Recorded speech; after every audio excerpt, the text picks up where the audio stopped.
In this video, which is part 1 of 2, I'll be recapping the first 1200 years of history, 3200 to 2000 BCE. Then in my next video, part 2 of 2, I'll highlight a handful of questions and debate topics that I've discovered while researching this era. I'll give my position on each debate, then I'll address how we as a community can continue to effectively wrestle with these arguments, which is the fun part of history. And this will be the first of 5 recap videos for this project, which is the 53 most important historical dates in Western civilization. And I'll be doing a recap video after each millennium, so be on the lookout for those in the coming months. Now, I've already posted 15 videos using 35 sources to discuss these first 12 dates of the 53 most important dates. And even though you can easily spend just over 2 hours watching those videos, or even spending weeks sifting through all my sources, I know it's a lot of information to organize in your head. So I've decided to make this recap video to both synthesize all that information and to show you how this project is designed to help anyone build and grow a strong foundation for historical discussion. And since this is a recap video, I'll only be scratching the surface of these first 12 topics. So if you want more depth to anything I'm discussing here, go watch the full-length videos or read the sources listed in the description of each video. Now I'll recap this era by elaborating on the titles of the first 12 topics of this project. One topic from each century, from 3200 to 2000 BCE. Then at the end, I'll take a snapshot of where civilization is as we enter the second millennium BCE. These titles are named in an obvious way and are arranged by date, so anyone can quickly memorize the main events of this era. They're meant to be a stable placeholder, which I call anchor dates, for you to use until your understanding of each century becomes more sophisticated. And history is vast, so depending on where your interests are, some of these anchor dates will become the placeholder for that century for the rest of your life. And when it comes to these dates in this era of ancient history, the first thing to understand is that exact dates are difficult to stabilize. But at the same time, the dates that I picked for this project, or centuries in this case, are both used by scholars and are debated by scholars. It's a little annoying, I know, but unfortunately that's just the nature of ancient history. The way timelines are created, according to E.G. Richards, and I'm oversimplifying here, is that we can connect our current Gregorian calendar to the Julian calendar. And the Julian calendar can date human history with a reasonable degree of accuracy back to around the 8th century BCE. Before that, the margin of error begins to increase with evidence that's harder to pin down, like older Egyptian and Mesopotamian calendars, kings lists, as well as other scientific evidence from various disciplines like archaeology and geology. So for this era, the margin of error can range from 1 to 200 years. And unless you're really trying to argue why one date is more accurate than the other, most scholars will allow the dates that I picked. But if you disagree, let me know your reasoning and cite your sources, and I'll do the same. And if this ambiguity bothers you, don't worry. Once we enter the first millennium BCE, I'll start using exact dates for each event. Now let's start by discussing the first 3 titles together. In the 32nd century BCE, we have History Begins at Sumer, to highlight when and where civilization began. Scholars say that civilization began sometime during the Uruk period in Sumer, so I picked the last century of this period to start our journey. Next we have Narmer unites Egypt, and that expands civilization into the Nile Valley, creating the world's first nation. Then we have writing is invented around 3000 BCE, and I picked this date because this date is commonly used when the Sumerian cuneiform script, hieroglyphs, the hieratic script, and papyrus were all used at the same time. So no, writing wasn't invented out of the blue in this century. Rather, this was the century from our current historical perspective when writing in the civilized world leveled up, which means it became more sophisticated and widespread throughout the entire Fertile Crescent. If you're looking for a more precise answer to when writing was invented, according to Stephen Fisher, it would be that the Sumerian cuneiform script slowly developed over a millennium, starting around roughly 3500 BCE, but it couldn't capture any and all thought until around 2500 BCE. And that doesn't mean there wasn't a variety of primitive writing symbols in use around the world prior to Sumer and the Uruk period, but Sumer was the first to create a complete and lasting writing system. And as for hieroglyphs, the hieratic script, and papyrus, they just seem to appear sometime around the 31st, 30th century BCE, with no traces of its development. And from what I can glean, Egyptian writing systems seem to be scarce until we get closer to the end of the 3rd, beginning of the 2nd millennium BCE, with pyramid texts and the Middle Kingdom literature. And both Sumerian and Egyptian scripts seem to have contributed to and or influenced the Phoenician script. which is the foundation of the scripts used in the Western world today. So together their contribution to Western civilization is enormous. Now I like discussing these three titles as a chunk of history together for two reasons. They tease out what civilization is and when history began. First, civilization began once a network of cities were sustained through extensive irrigation, massive food surpluses, ample manufacturing, stable trade relations, an effective bureaucracy, a common culture, and writing. This is a solid definition of what civilization is. We see that first in Sumer, then in Egypt. Egypt, unlike Sumer, was the first civilization to unite all their cities, so they get the credit as the world's first nation. And by 3000 BCE, as writing starts to flourish in both Sumer and Egypt, we can start to see prehistory slowly resolve into history. Now this resolution is still blurry, of course, with the dates having a degree of error around 1 to 200 years, but finally we have something more than just artifacts and ruins. We have complete writing systems, or writing systems that will become complete, and therefore we have the beginning of history. And when it comes to three major pillars that sustain civilization, government, religion, and the economy, at the beginning of history, we see divine monarchies and taxation of commodity money. Now, these divine monarchies, which you could also call theocracies, were the governments in both Sumer and Egypt. So there's no real distinction between government and religion because civil and religious laws are one and the same. In Sumer, the ruler, also known as the Ense or Lugal, was the representative of the gods, who would rule on behalf of the gods, and each city had its own patron god. And when wars were fought between these cities, the city that lost would absorb the winner's gods and honor that god in addition to the patron god and other lesser gods important to the people of the city. And in Egypt, they had their own separate pantheon of gods, but they were similar to Sumer in the sense that each city had its own patron god. And once Egypt was united by Narmer, they all seemed to defer to the pharaoh, who wasn't a representative god, but actually God on earth, the god Horus, which is represented by the falcon. So polytheism was everywhere at this time, and pleasing all these gods through rituals and sacrifices, both animal and human, was what they thought they should do to ward off disease, drought, famine, and any other misfortune that could fall upon them. And of course, these rulers had to collect taxes to run their theocracies. So they collected taxes from all their subjects, as well as from anyone who traded or traveled on their land. But coins weren't invented until the 7th century BCE, so they collected commodity money, which means anything that has value outside of being a unit of exchange, like food, resources, or manufactured goods. So this is a decent snapshot of civilization at the beginning of history, and historians call this area the Fertile Crescent because of its shape, where divine monarchies maintain order with a literate priestly class on top of a network of robust farms and a thriving multi-city marketplace that was bolstered through international trade. It was more sophisticated than most people think. Now, the first three titles mostly outline the practical elements of civilization at the beginning of history, but the next three titles dive a little deeper into their cultures. These next three titles provide insight into the cultures of this era, and they are The Flood Murders Everyone, Gilgamesh Epically Rules Uruk, and Egypt's Old Kingdom Begins. The first one is The Flood Murders Everyone, which most people know today as the story of Noah's Ark from the Old Testament. From the historian's point of view, the Great Flood is important because it always pops up in history's early writings. As Susan Bauer put it, the historian cannot ignore the Great Flood. It's the closest thing to a universal story that the human race possesses. And specifically in Mesopotamia, there are three stories that I'm aware of that predate the Bible's version of the flood. In one story, the Noah's figure's name is Utnapishtim. In another, his name is Atrahasis, and in the third, his name is Ziusudra. So for some reason, whether you believe the flood story or not, this story seems to have been ripe in the consciousness of civilization in the 3rd millennium BCE. And this story was probably one of the few stories that made the leap from oral history to history, and civilization has been wrestling with it ever since. As for the other two titles, Gilgamesh Epically Rules Uruk and Egypt's Old Kingdom Begins, we can more deeply examine the cultures of Sumer and Egypt.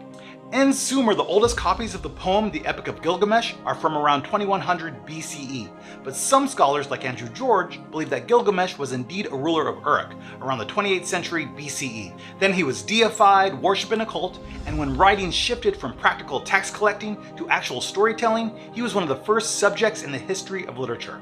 And from that point, his story was written again and again, becoming entangled with cultural elements along the way, up until around the 2nd century BCE.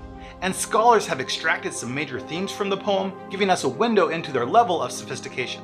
And as you can see, their concerns are concerns that still resonate with us today. And I recommend this book by Andrew George because he's translated several versions of the story in both Sumerian and Babylonian, and he provides commentary on each of them with its historical context. I've also noticed that scholars discuss the Epic of Gilgamesh alongside the Enuma Elish, which is the Babylonian creation story. And even though the copies that scholars have are dated closer to the first millennium BCE, some believe the story preserves cultural aspects of early Sumer.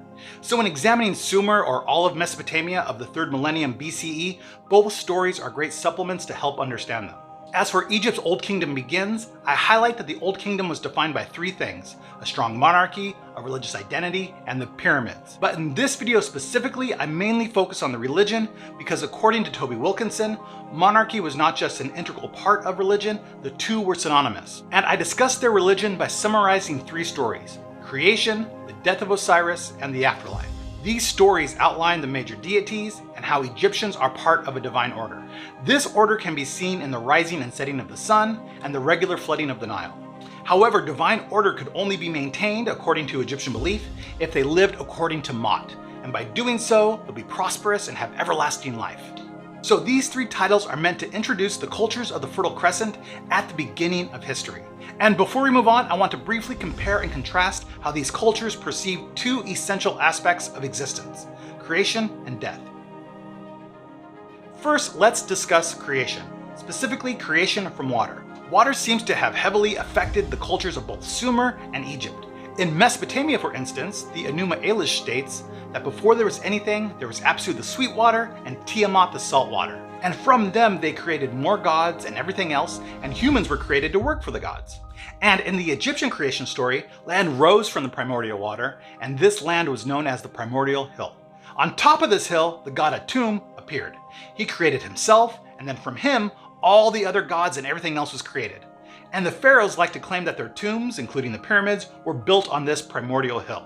As for death, here's where the 2 cultures seem to diverge. As I mentioned earlier, Egyptians believed that if one lived according to Mot, as dictated by the priests and pharaohs, they could have an eternal afterlife. Whereas in Sumer, it doesn't matter how you lived. The afterlife was a gloomy, horrible place for everyone.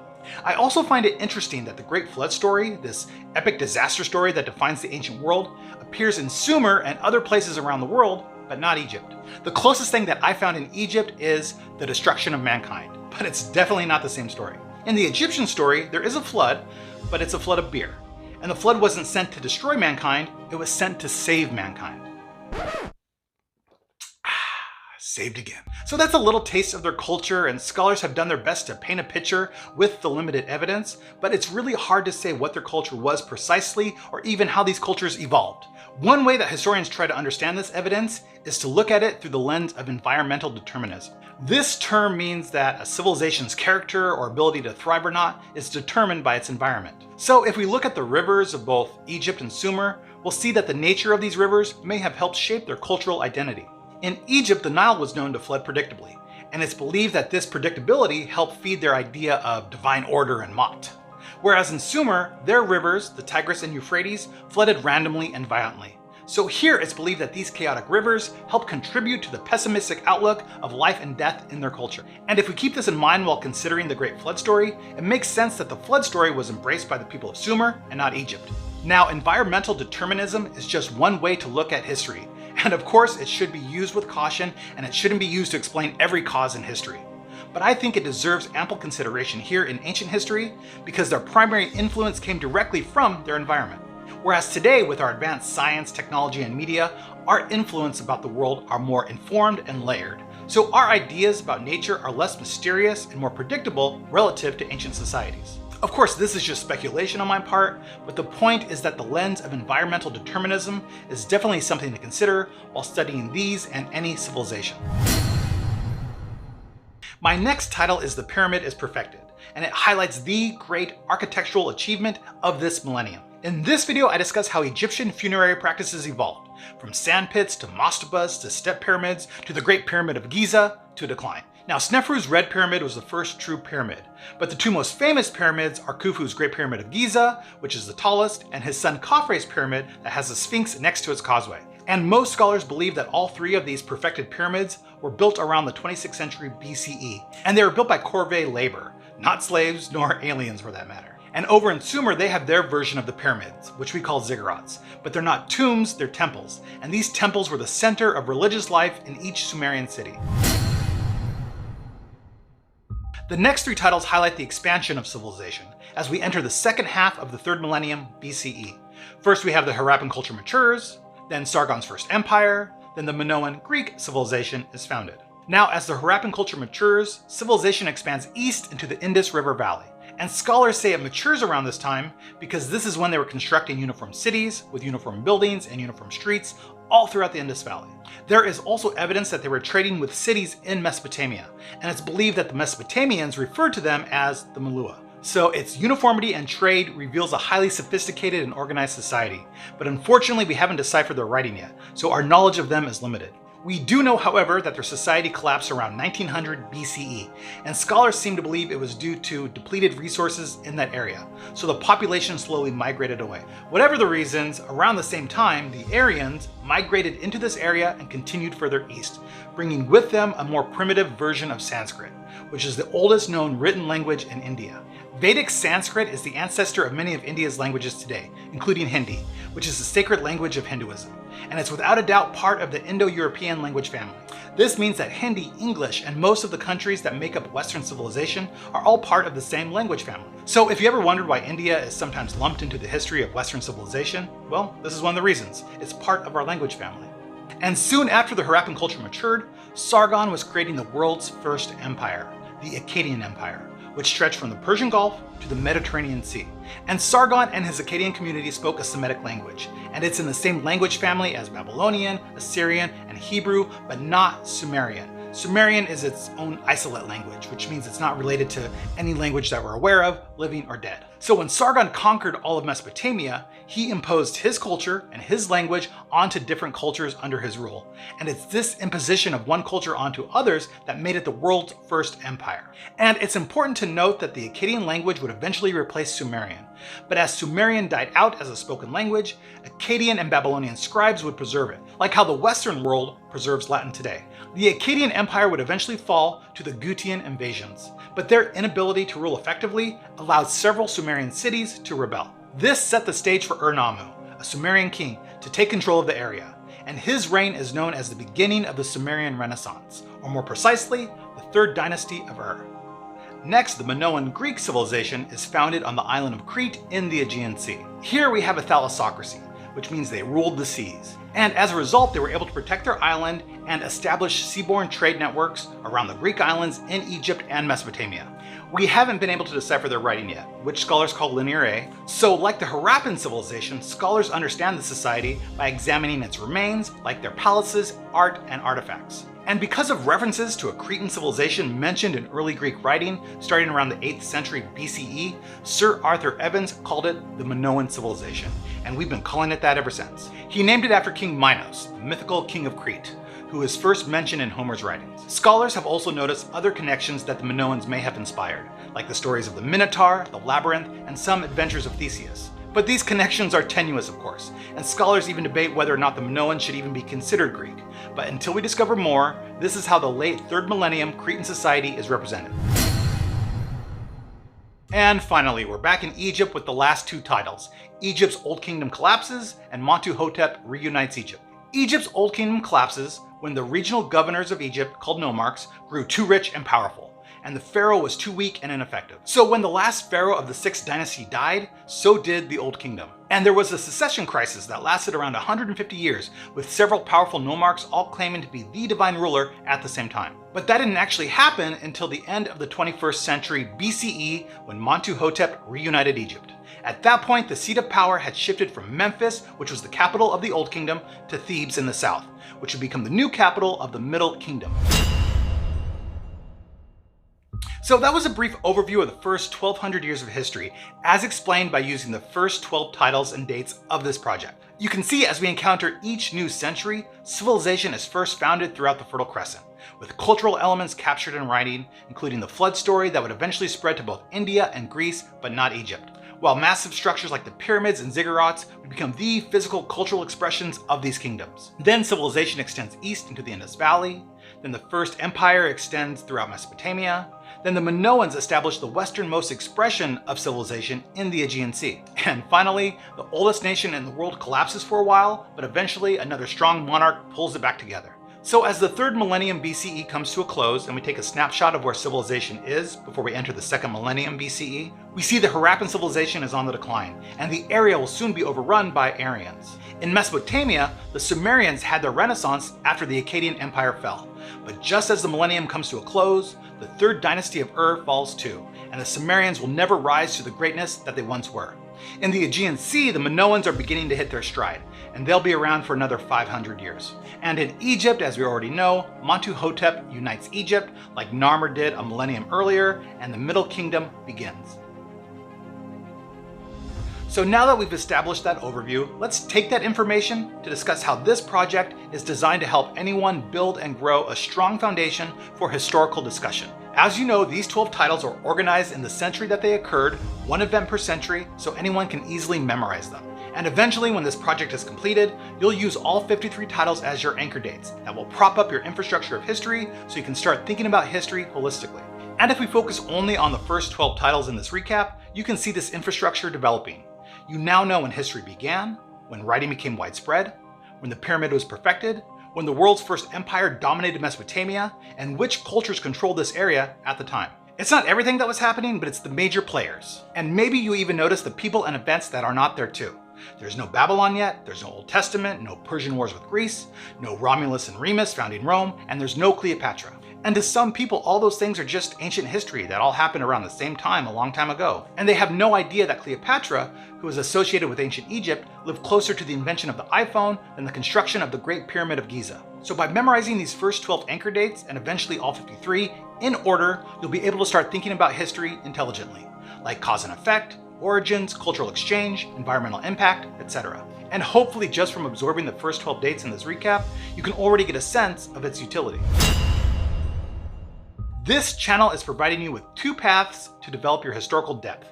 One path is simply to follow the projects that I create, and the second path is through historical discussions. And to do all that well, I have 3 responsibilities: create content, facilitate conversations, and interview historians. So let's look at the first path, creating content. And this path has 2 stages. Stage 1 is building a foundation for historical discussion, which is this project. Then stage 2 will be to pick a specific topic and do a deep dive into that topic. Now, to gain more depth into these topics during this first stage is to engage in all the videos of this project. And I know that sounds obvious, but in those videos, I provide context and sources. I also elaborate on relevant tangents, and I do summaries like this to connect it all together. A good example is my 4th video, Writing is Invented. In that video, not only do I explain why I chose the title and date, 3000 BCE, but I also go on to explain how Sumerian and Egyptian scripts evolved, and how that contributed to the evolution of the alphabet we use today. So by watching all the videos in this project, you'll get relevant elaborations stemming from the main topic, and you'll understand my reasoning when I encounter problems like ambiguity of dates, and you'll see me tie it all together. I also recommend to start reading the sources that I use to create these videos, which you'll find in the description of each video. Organizing sources is a big part of this stage, this first project, to give everyone something solid to stand on, and therefore giving everyone more confidence with the subject matter. And I know the 35 sources that I've used so far is a lot if you're just getting started. But if you really examine my sources in each video, you'll see the same sources pop up again and again, like the rise and fall of ancient Egypt and the history of the ancient world. But if you want just one book to get started right now, then go read this book, The History of the Ancient World by Susan Bauer. It has pros and cons like every history book, and maybe you'll recognize a bias that you don't really like, which is something you should always be looking for when you read any history book or watching any history videos. But I recommend it to beginners because it's an easy read and the chapters are short. And when this project is done, I'll provide both a complete list of sources and a list of my top books that I use for this project. So by following this first project and engaging in all its videos, not only do you get the structure of the 53 most important dates, but you also get the context and the sources. Now, after this first project with our structure, our context, and our sources all intact, I'll start diving deeper on specific topics in stage 2. And that's when we start getting into the good stuff. I'll pick one event and ask a historical question about it, and try to answer it by discussing the historiography of the topic, including any fringe theories and histories surrounding it.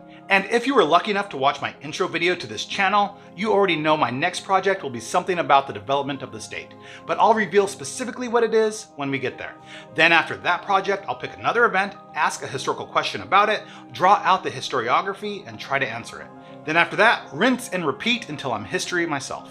Now, the bad part about stage 2 is that it'll take me a while to get there, and you might be ready right now to dive deeper into something like the pyramids or the Minoans or whatever. And I wish I could elaborate on those topics too right now, but if I do that, I'll never finish this project, which I think is very important. So for better and for worse, I must create this foundation first, organize my sources in each era, then I can dive deeper into various topics. But the good news is there is a way for us to explore more topics faster.